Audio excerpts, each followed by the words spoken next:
Hey guys, welcome back to Baddie and a Book. My name is Gabby and today we have a book haul, but this one is going to be specific to all of the Wattpad books I've picked up over, I would say, the last couple of months. I did haul one of these books in a previous haul that inspired the rest of these books to be picked up, and for me to do a haul collectively of all of the Wattpad books that I've picked up over the last couple of months. Apparently Wattpad was a whole era that I completely missed. Like, I had no idea that Wattpad was even a thing until I started watching other YouTubers talk about it. So I was like, you know what, let me go ahead and, although I won't be able to read Wattpad books on Wattpad, there have been quite a few that have been published in a paperback form, so I'm really excited to pick these ones up. I know that these are not all of the Wattpad books, and especially all of the really popular ones, but these will at least give me an idea as to like what Wattpad was like back in the day, and then also like I'll also be able to give my own opinions on these particular books as well. So the first book that I picked up is called Historically Accurate by Shay Bravo. Now this book, it follows a young girl by the name of Soul. She is in, I believe, her senior year, I believe. No. Just kidding. So she is actually in college, and she is kind of in this place in her life where everything has just changed. Her mom was deported a year prior to when the story does take place, and then not only that, but she is having to kind of start over in life. She's in a new school, she's in a new apartment, she's with a new family dynamic. So we're following her while she's facing all of those differences and all of those struggles. The thing that was very interesting about this book is that she wants to join her school's history club, and in order to do that she has to break into a house and steal a fork. I don't know what the significance is of the fork is. It doesn't say on the back of the book, but I find that to be very, very interesting. And so we're following her on her trying to fit in this new life, this new school, and the whole reason behind her stealing this fork to be a part of this history club. And while she breaks into this house to steal the fork, she runs into a boy by the name of Ethan.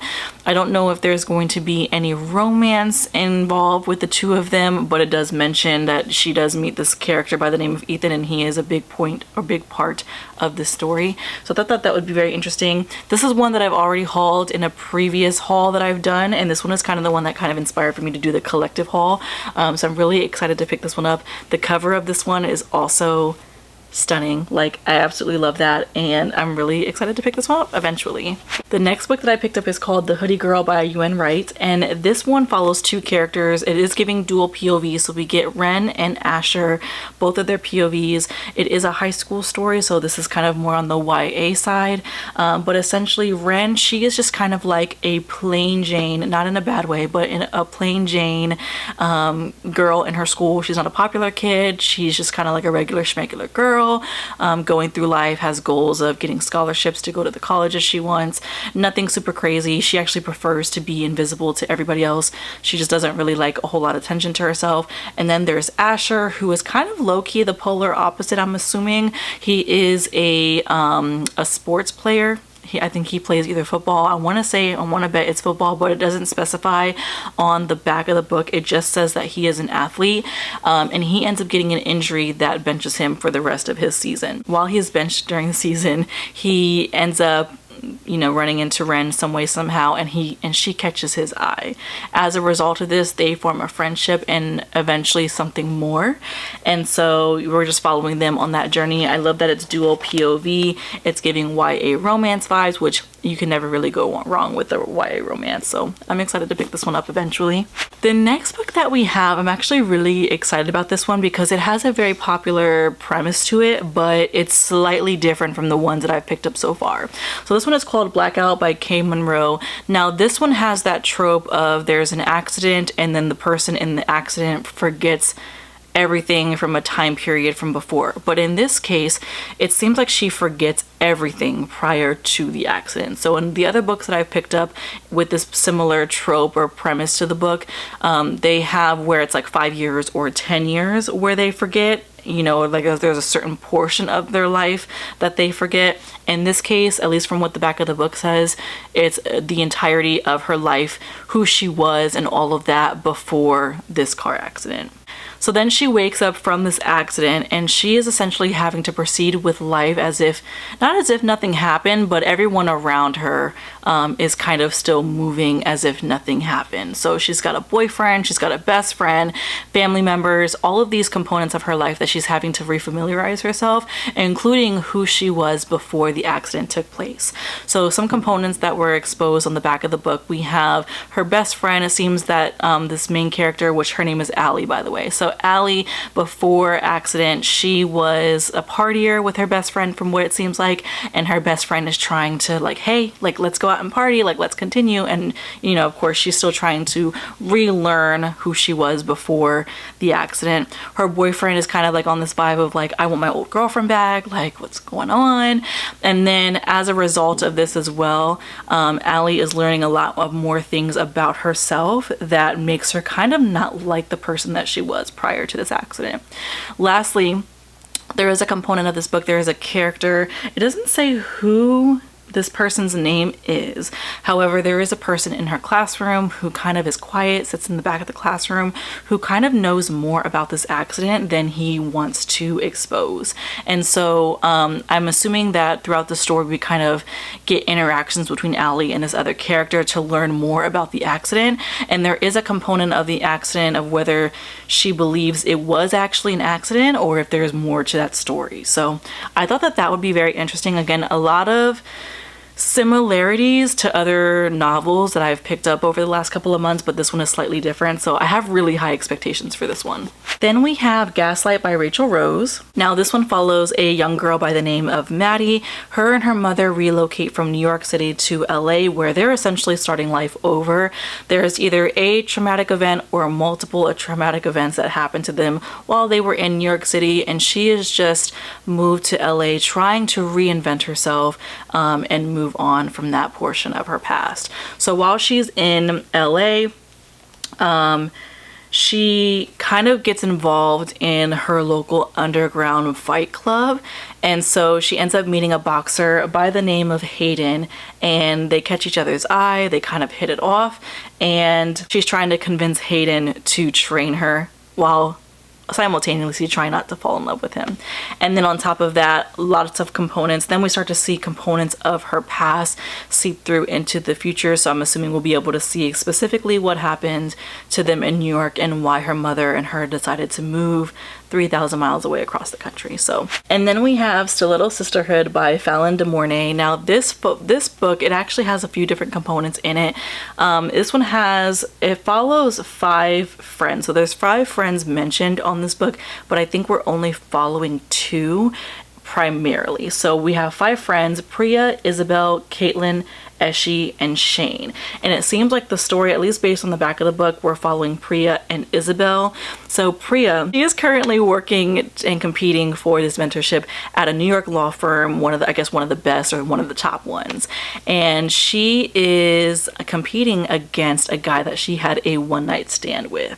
And so there's kind of a little bit of that workplace romance vibes going on, but then there's also the forbidden romance vibes going on, that aspect of their romance as well, because we're getting a little bit of also an enemies to lovers as well, but not because they hate each other, but because they are competing against each other. So there's a little bit of that dynamic going on. But in this case, the reason why there is a forbidden romance aspect of it is because throughout them both competing for the same mentorship program, they decide to form an alliance. But as a result, or as an agreement on this alliance that they've built to compete for this mentorship program, the agreement is that there's no sex involved, that they have to keep it completely professional for the competition purposes. So I thought that would be very interesting. I'm assuming we'll have a little bit of tension there just because they already kind of started off on that note, and then they're having to go in a completely different direction. And then there's the other friend, Isabel. So she has essentially the perfect wedding that's being planned, and she is right now working on getting this promotion, and while she's also caring for her dependent father, when a video surfaces of her fiance who is cheating on her, and her world starts to crumble down until she gets an offer for a job that she really cannot turn down. The only downfall is that with that, the thing that offsets that is that she's not going to be able to spend as much time with her dad, and it's going to be a lot more travel, so she'll be away from her father along with longer hours. So the cover of this one is so damn pretty. I actually saw this one at my local Walmart, and so I decided to go ahead and pick this up. I actually had no idea that this was a Wattpad book. A lot of ways that you can tell if they're a Wattpad book is that they have like these little, like, let me see. They have like these little emblems on them here, and then they also have the little emblem on the side, and also they will also have them here as well. So you'll see it says Wattpad books there, it says it on the side, and then it also says it on the back. The next book that I picked up is called Fight for Her by Liz Plum. This one follows two characters, Scarlett and Elijah. Scarlett, she is kind of like, she has like kind of like the perfect life. So it seems like she is well off financially.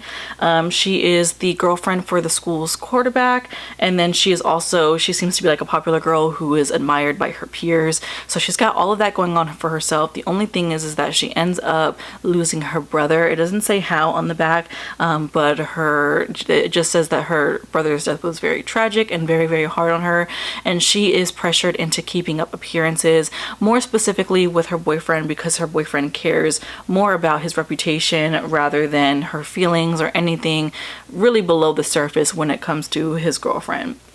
And then we have Elijah. Now he is the stereotypical bad boy. And then the thing that kind of brings Scarlett and Elijah together, even though he is a bad boy, is they've both lost a sibling. So they kind of connect on that. We've got a little bit of trauma bonding on that. Elijah kind of opens up and allows Scarlett into his, secret life, a little bit more deep into his life. And it seems like the more and more he lets her into this side of his life, the more secrets that are unraveled. The next book that I picked up is called What Happened That Night by Deanna Cameron. Now, this book seems so fucking interesting because it follows a girl by the name of Clara, who she is the sister of the girl who killed Griffin Tomlin. And we're following the story 4 months after the event takes place, and so she's kind of dealing with a lot of different things as a result of her sister killing Griffin. One component being, when she's going to school, everyone's staring at her, and it seems like there is a big mystery as to why things happened the way that they did, and she seems to know.